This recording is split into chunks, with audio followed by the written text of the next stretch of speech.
역대급 실적을 냈는데 주가는 오히려 폭락했습니다. 투자자 여러분 반갑습니다. 2026년 7월 8일 오늘도 주식 공부 시작하겠습니다. 오늘은 상식적으로 이해하기 힘든 이야기로 시작해 보겠습니다. 한 기업이 사상 최고의 실적을 발표했습니다. 그것도 조금 잘한 정도가 아니라 역대급이라는 말이 부족할 정도의 실적이었습니다. 그런데 바로 그날 이 기업의 주가는 오르기는커녕 크게 폭락했습니다. 좋은 성적표를 받았는데 오히려 주가가 떨어진 것입니다. 바로 삼성전자 이야기입니다. 이게 대체 어떻게 된 일일까요? 이 이상한 그림 속에 오늘 우리가 꼭 알아야 할 투자의 핵심이 숨어 있습니다. 그 답은 오늘 이야기를 따라가다 보면 자연스럽게 드러날 겁니다. 먼저 삼성전자가 발표한 실적이 얼마나 대단했는지부터 짚겠습니다. 전날 삼성전자는 올해 2분기 잠정 영업이익으로 89조 4천억 원을 발표했습니다. 잠정 실적이라는 것은 정식 발표에 앞서 대략적인 수치를 먼저 공개하는 것을 뜻합니다. 89조 원이라는 숫자만으로도 어마어마한데 여기엔 숨은 이야기가 있습니다. 이 실적에는 임직원 성과급 충당금이 미리 반영되어 있습니다. 성과급 충당금이란 직원들에게 지급할 성과급을 미리 비용으로 잡아둔 것입니다. 즉, 이 비용을 미리 빼고도 89조 원을 벌었다는 뜻입니다. 그 성과급 충당금을 빼면 실제 영업이익은 106조 원이 넘는 것으로 추정됩니다. 단 한 분기, 그러니까 석 달 만에 벌어들인 돈입니다. 100조 원이 넘는 이익을 석 달 만에 냈다는 것은 세계적으로도 유례를 찾기 어렵습니다. 이 숫자가 얼마나 대단한지 비교를 해보겠습니다.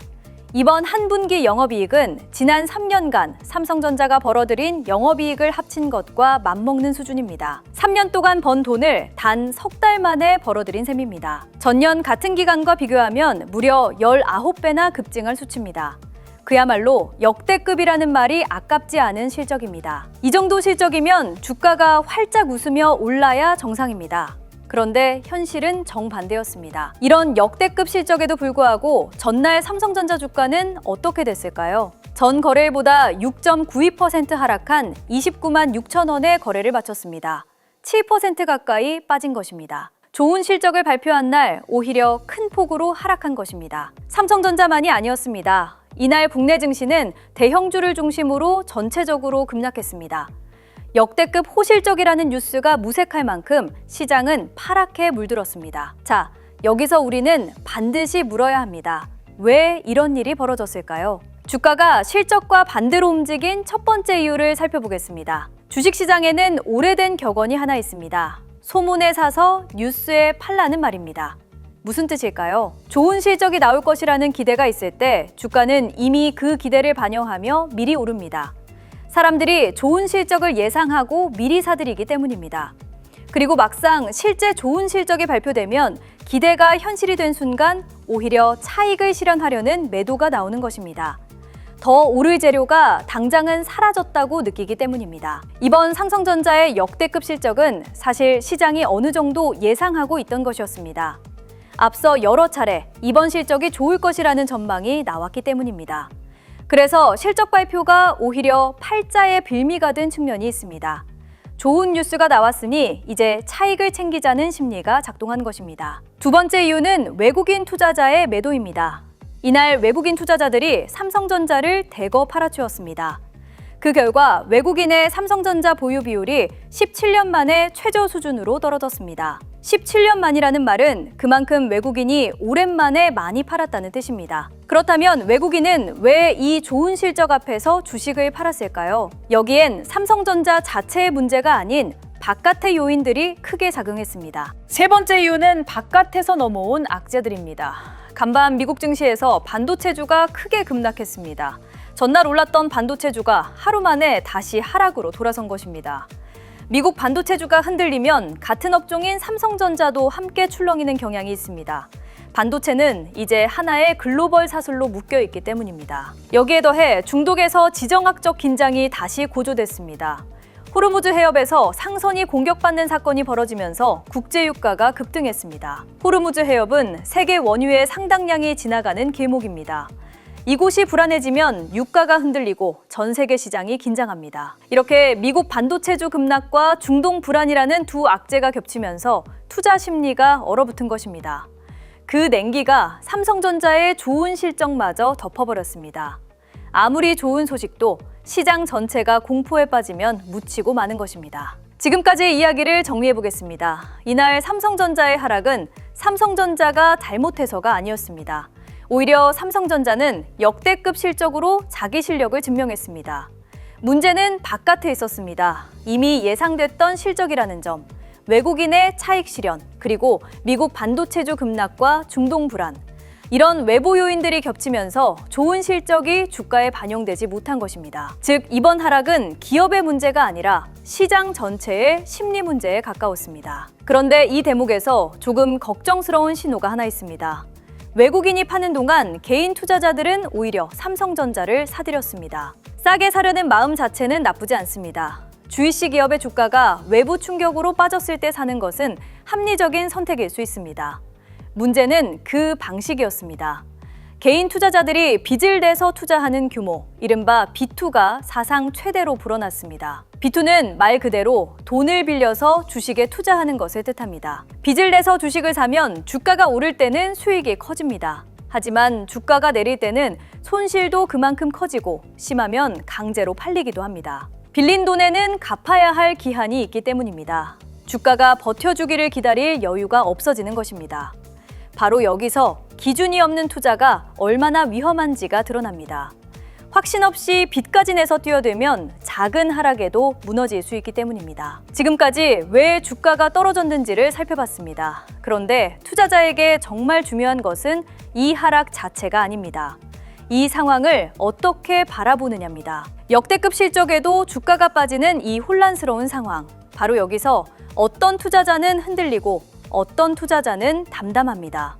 그 차이가 어디에서 오는지 지금부터 이야기해 보겠습니다. 먼저 이해해야 할 것이 있습니다. 실적과 주가는 짧게 보면 자주 따로 놉니다. 좋은 실적을 냈는데 주가가 빠지기도 하고 나쁜 실적인데 주가가 오르기도 합니다. 이건 이상한 일이 아니라 시장에서 흔히 일어나는 일입니다.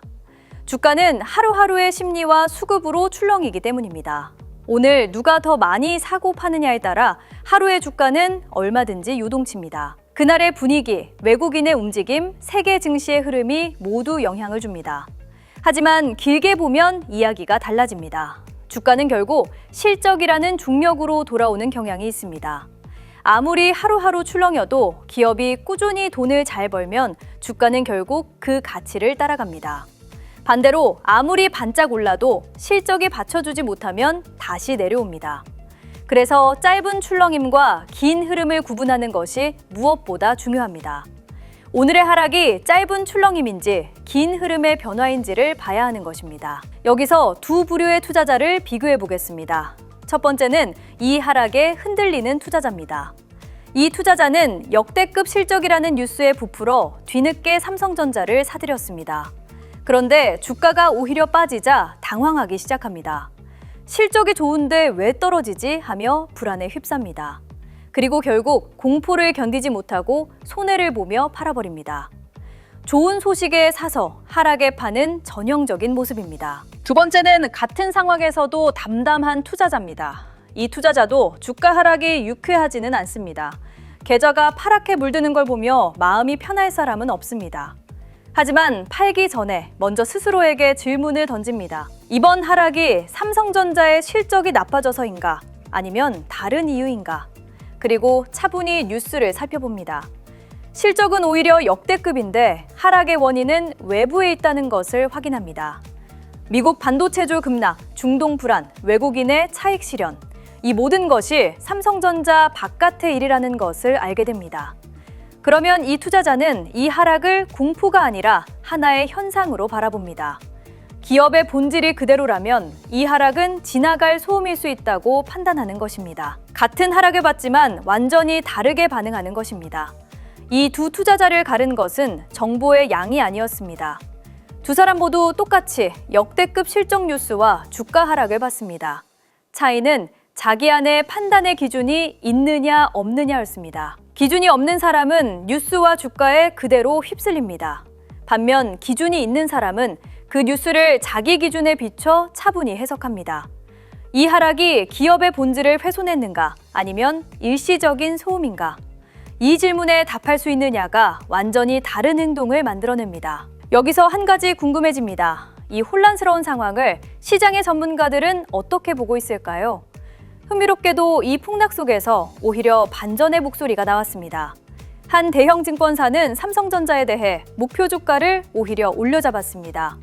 기존 55만 원에서 60만 원으로 상향한 것입니다. 현재 주가가 30만 원이 채 안 되는 것을 생각하면 2배 이상을 바라본 셈입니다. 주가가 폭락한 바로 그 시점에 전문가는 더 긍정적인 전망을 내놓은 것입니다. 이 증권사가 내놓은 표현이 인상적입니다.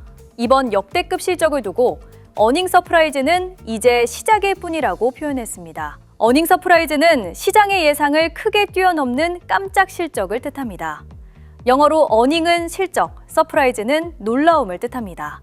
말 그대로 실적이 예상을 뛰어넘어 시장을 놀라게 했다는 것입니다. 그런데 그 놀라운 실적이 끝이 아니라 이제 시작이라는 것입니다. 지금까지가 놀라웠다면 앞으로는 더 놀라울 수 있다는 뜻입니다. 실제로 이 증권사는 하반기 실적이 더 좋아질 것으로 내다봤습니다. 하반기 영업이익이 전년 대비 6배 넘게 늘어날 수 있다는 전망까지 내놓았습니다. 지금의 하락과는 사뭇 다른 밝은 그림입니다.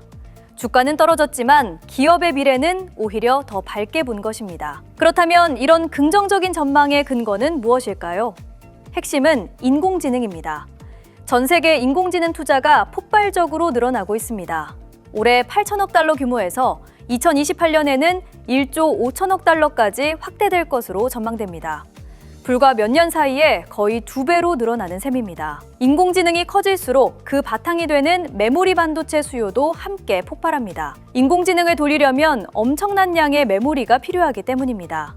그런데 이 메모리의 공급은 당분간 크게 늘기 어렵다는 분석입니다. 메모리 공장을 새로 짓는 데는 오랜 시간과 막대한 돈이 들기 때문입니다. 수요는 폭발하는데 공급이 부족하면 가격은 오를 수밖에 없습니다. 그리고 메모리 가격이 오르면 삼성전자의 이익도 함께 커집니다. 바로 이 점이 삼성전자의 앞날을 밝게 보는 이유입니다. 이 증권사는 한 걸음 더 나아간 표현을 썼습니다.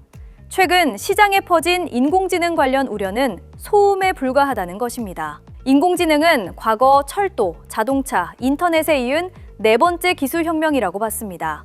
그리고 결국 인공지능은 하나의 기술 표준이 될 것이라고 전망했습니다. 그렇게 큰 흐름이라면 지금의 하락은 그 거대한 물결 속의 작은 물보라일 수 있다는 것입니다. 물론 이건 하나의 전망일 뿐 반드시 맞는다는 보장은 없습니다. 하지만 폭락 속에서도 이런 시각이 나온다는 점은 분명 눈여겨볼 만합니다. 이 증권사가 꼽은 앞으로 기대되는 재료들도 살펴보겠습니다. 첫째, 자사주 소각과 특별배당 같은 대규모 주주 환원 정책입니다. 회사가 벌어들인 돈을 주주에게 돌려주는 정책은 주가에 힘을 실어줍니다. 자사주 소각은 회사가 자기 주식을 사서 없애는 것인데 주식 수가 줄어드는 만큼 남은 주식의 가치가 올라갑니다. 둘째, 내년 고성능 메모리 가격이 올해보다 2배 오를 것이라는 전망입니다. 가격이 2배로 오르면 이익도 그만큼 크게 늘어납니다. 셋째, 세계적인 빅테크 기업들로부터 반도체 위탁 생산을 새로 수주할 가능성입니다. 넷째, 미국 주식예탁증서 상장 검토 같은 자본 정책입니다. 미국 시장에 상장되면 세계 투자자들의 접근이 더 쉬워집니다. 이런 재료들이 하나씩 현실이 된다면 지금의 하락은 다르게 보일 수 있습니다. 지금은 파랗게 물든 화면이 나중에 돌아보면 기회의 순간이었을 수도 있는 것입니다. 여기서 균형을 잡을 필요가 있습니다. 방금 소비한 긍정적 전망은 어디까지나 하나의 시각일 뿐입니다. 반대로 신중하게 보는 목소리도 분명히 존재합니다. 반도체 주가가 그동안 많이 올라 피로감이 쌓였다는 지적입니다. 외국인의 차익 실현 매물이 더 나올 수 있다는 우려도 있습니다. 중요한 것은 어느 한쪽 말만 믿는 게 아닙니다. 긍정적 시각과 신중한 시각을 함께 알고 스스로 판단하는 것입니다. 바로 그 판단의 도구가 자기만의 기준입니다. 여기서 뉴스와 기준의 차이를 분명히 해두겠습니다. 오늘의 역대급 실적도 주가 폭락도 모두 이미 벌어진 사건입니다. 그리고 전문가의 전망도 하나의 참고 자료일 뿐입니다. 이 모든 정보를 어떻게 해석하고 어떻게 행동할지는 결국 나의 몫입니다. 뉴스는 사건을 알려주지만 그 사건 앞에서 나를 이끄는 것은 나침반입니다. 그 나침반이 바로 자기만의 투자 기준입니다. 기준이 없으면 좋은 뉴스와 나쁜 뉴스 사이에서 매번 길을 잃게 됩니다. 그렇다면 이 혼란스러운 상황에서 투자자는 무엇을 체크해야 할까요? 첫째, 미국 반도체주의 급락이 일시적인지 추세로 이어지는지입니다. 둘째, 중동의 지정학적 긴장이 진정되는지입니다. 셋째, 외국인 투자자들이 다시 사들이기 시작하는 시점입니다. 넷째, 하반기 메모리 가격과 인공지능 수요가 실제로 강하게 이어지는지입니다. 다섯째, 삼성전자의 주주 환원 정책이 구체화되는지입니다. 다만 이 신호들을 언제, 어떤 기준으로 해석할지는 사람마다 다를 수밖에 없습니다. 오늘의 이야기가 우리에게 주는 교훈은 분명합니다.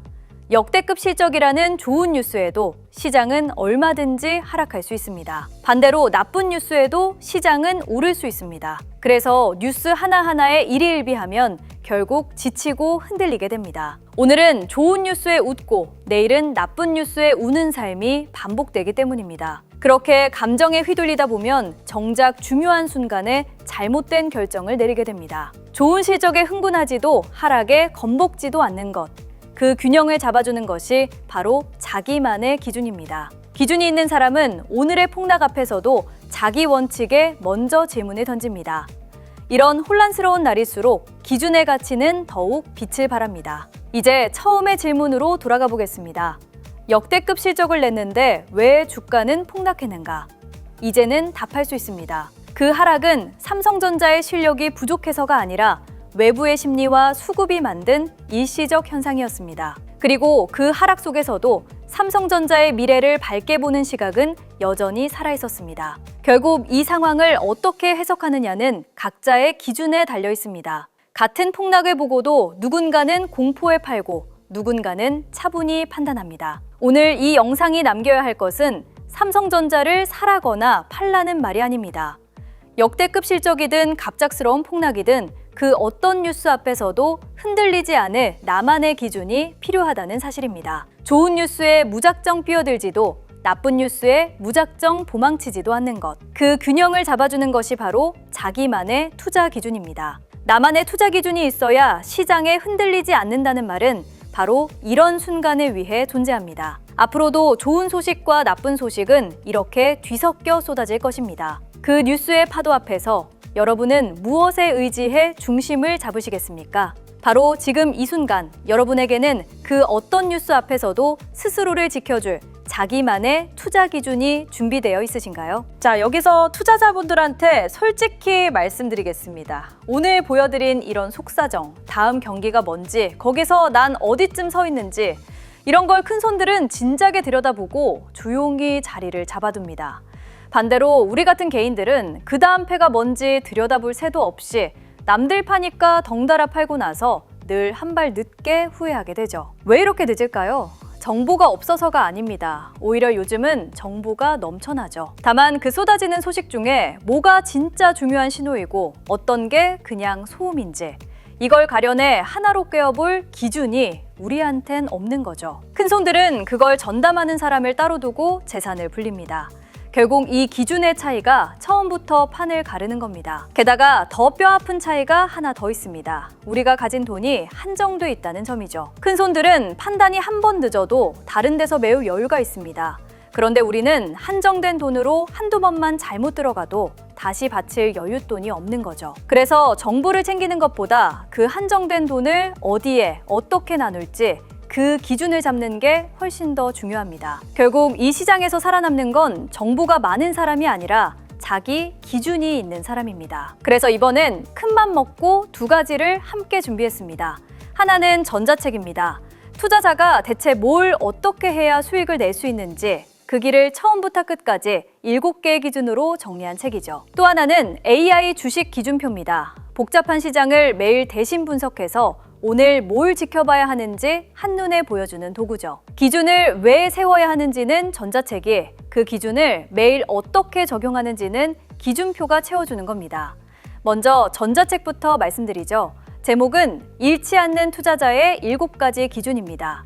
감이 아니라 기준으로 수익 내는 법을 담았죠. 개인이 왜 늘 한 발 늦는지, 사기 전에 뭘 점검해야 하는지, 언제 담고 언제 덜어내야 하는지, 그리고 폭락장을 어떻게 기회로 바꾸는지까지, 특히 투자금 규모에 따라 전략이 완전히 달라야 한다는 걸 300만 원부터 5억 원 이상까지 구간별로 나눠서 정리해뒀습니다. 내 돈이 어느 구간인지 보고 거기에 맞는 스탠스만 지켜도 절반은 성공인 셈이죠. 그 다음은 AI 주식 기준표입니다. 쓰는 법은 정말 간단합니다. 첫째, 아침에 한번 열어보세요. 전날 시장에서 어떤 신호가 나왔는지, 오늘 주목할 자리가 어디인지 AI가 정리해두는 걸 확인만 하면 됩니다. 둘째, 신호만 보시면 됩니다. 지금이 담을 자리인지, 지켜볼 자리인지, 비중을 줄일 자리인지. 어려운 차트 해석 없이 신호만 보고 판단하실 수 있죠. 셋째, 본인 투자금 단계에 맞춰보세요. 소액이면 소액에 맞는 기준, 큰 돈이면 그에 맞는 기준이 따로 표시되니까요. 하루 딱 5분, 그거면 충분합니다. 공부할 시간이 없는 분일수록 오히려 더 필요한 도구인 셈이죠. 여기서 딱 하나만 분명히 짚고 넘어가겠습니다. 이거 절대 리딩방 가입이 아닙니다. 유료 결제도 전혀 없습니다. 어느 종목 사라, 팔아라 찍어주는 곳은 더더욱 아니죠. 솔직히 요즘 그런 걸로 피해보신 분들 정말 많잖아요. 그래서 더 분명히 말씀드립니다. 돈 달라는 얘기 단 한 번도 안 나옵니다. 이건 그냥 여러분이 스스로 판단할 수 있게 기준을 잡아드리는 자료입니다. 물고기를 던져주고 돈 받는 게 아니라 낚시하는 법을 알려드리는 거죠. 부담 없이 받아보시고 도움이 안 되면 안 쓰시면 그만입니다. 그러니 정말 편하게 받아가세요. 많은 분들이 여기서 의심하시죠. 공짜라니 뭔가 있는 거 아니야? 단언컨대 아무것도 없습니다. 저는 이 채널을 키우려고 준비한 것들이거든요. 여러분이 받아가시고 도움이 됐다 싶으면 구독하고 좋아요 한번, 그리고 댓글 한 줄 남겨주시는 거, 저는 그거면 충분합니다. 그렇게 채널이 커지면 저도 더 좋은 분석으로 보답할 힘이 생기죠. 서로한테 득이 되는 구조입니다. 그리고 이 자료의 가장 큰 강점은 한 번 만들고 끝이 아니라 매일매일 새로 갱신한다는 점이죠. 시장은 하루가 다르게 바뀝니다. 오늘 맞는 얘기가 다음 주엔 안 맞을 수도 있죠. 그래서 어제 자료가 아니라 여러분이 받으시는 바로 그날 기준으로 가장 따끈한 상황을 정리해드립니다. 날짜 지난 신문은 소용없으니까요. 받는 방법은 어렵지 않습니다. 먼저 구독과 좋아요를 눌러주시고 댓글창에 구독 완료라고 짧게 한마디 남겨주세요. 그 다음 더보기란과 댓글에 있는 링크에서 간단한 양식만 작성해 주시면 됩니다. 자료 받으실 곳하고 본인 투자금이 어느 정도인지 그 정도만 표시해 주시면 전자책과 기준표를 한 번에 챙겨서 보내드리겠습니다. 진짜 부의 이동은 모두가 웃을 때가 아니라 시장이 흔들릴 때 조용히 일어났습니다. 누군가는 공포에 팔았고 누군가는 묵묵히 자기 기준을 지켰습니다.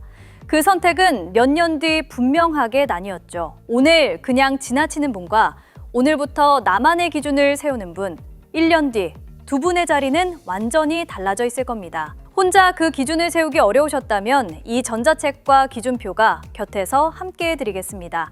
오늘이 그 출발선이 되었으면 합니다.